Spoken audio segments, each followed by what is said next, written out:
मुंबईत विनापरवानगी सत्याचा मोर्चा काढणं भोवलं। मोर्चाच्या आयोजकांवर पोलिसांकडून गुन्हा दाखल। आझाद मैदान पोलीस ठाण्यात गुन्हा।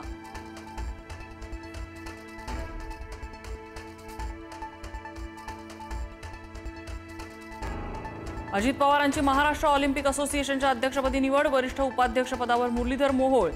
31 सदस्य संघटनांपैकी 22हून अधिक संघटनांचा अजित पवारांना पाठिंबा। महाविकास आघाडी विरोधात भाजपची उद्या मोठी पत्रकार परिषद। मंत्री आशिष शेलार उद्या महाविकास आघाडीचा मोठा भांडाफोड करणार।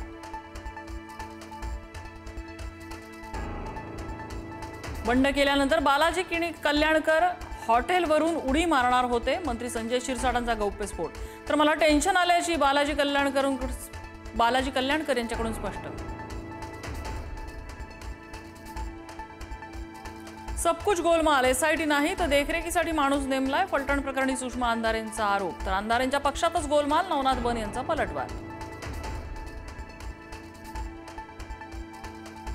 उद्धव ठाकरेंचा 4 दिवसीय मराठवाडा संवाद दौरा। दगाबाजरे म्हणत सरकारवर टीका। पॅकेजचं काय झालं? पोस्टरवरून प्रश्न। भाजप नेते रावसाहेब दानवेंच्या नातवाविरोधात गुन्हा दाखल। सातपूरमधल्या उद्योजकाची 10 कोटी रुपयांची फसवणूक केल्याचा आरोप। भागीदारीची रक्कम न देताच कंपनीचे शेअर परस्पर नावे करून घेतल्याचा आरोप। आषाढीची पूजा करायलाही आवडेल। कार्तिकी पूजेनंतर एकनाथ शिंदेंच्या पत्नी लता शिंदे यांची प्रतिक्रिया। लता शिंदेंनी बोलून दाखवली एकनाथ शिंदे यांच्या मुख्यमंत्री पदासाठीची इच्छा। हिंदी सक्ती पहिलीपासून करण्यापेक्षा 5वी पासून करावी।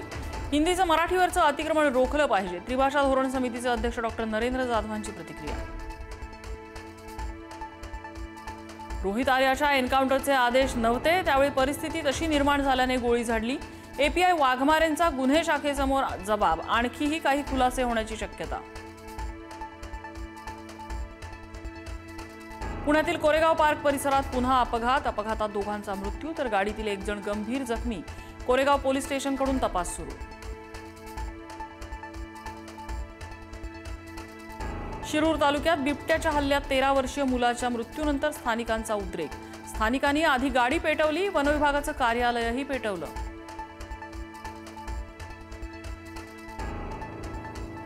बीडमध्ये 12 महिलांकडून घराचा दरवाजा तोडत कुटुंबाला मारहाण। घरातल्या साहित्याचीही तोडफोड। जागेच्या वादातून प्रकार घडल्याची माहिती।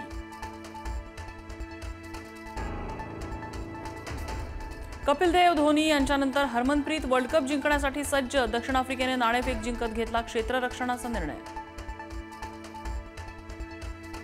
मुंबईत 6 नोव्हेंबरपर्यंत पाऊस कायम राहण्याची शक्यता। ठाणे, पालघर, रायगड, रत्नागिरीतही पावसाचा अंदाज। नोव्हेंबर महिन्यात कोकणात पावसाच्या सरी कोसळणार। कल्याणच्या शहाड ब्रिजवरची वाहतूक 20 दिवसांसाठी बंद राहणार। 3 नोव्हेंबर ते 23 नोव्हेंबर दरम्यान शहाड पूल वाहतुकीसाठी बंद। पुलाची दुरुस्ती आणि डांबरीकरणाच्या कामांसाठी निर्णय। इस्रोच्या सर्वात वजनदार बाहुबली उपग्रहाचं प्रक्षेपण। 4000 किलो वजनाच्या CMS-03 उपग्रहाचं प्रक्षेपण। श्रीहरिकोटावरून बाहुबली अवकाशात झेपावला। प्रक्षेपण पाहण्यासाठी नागरिकांची गर्दी।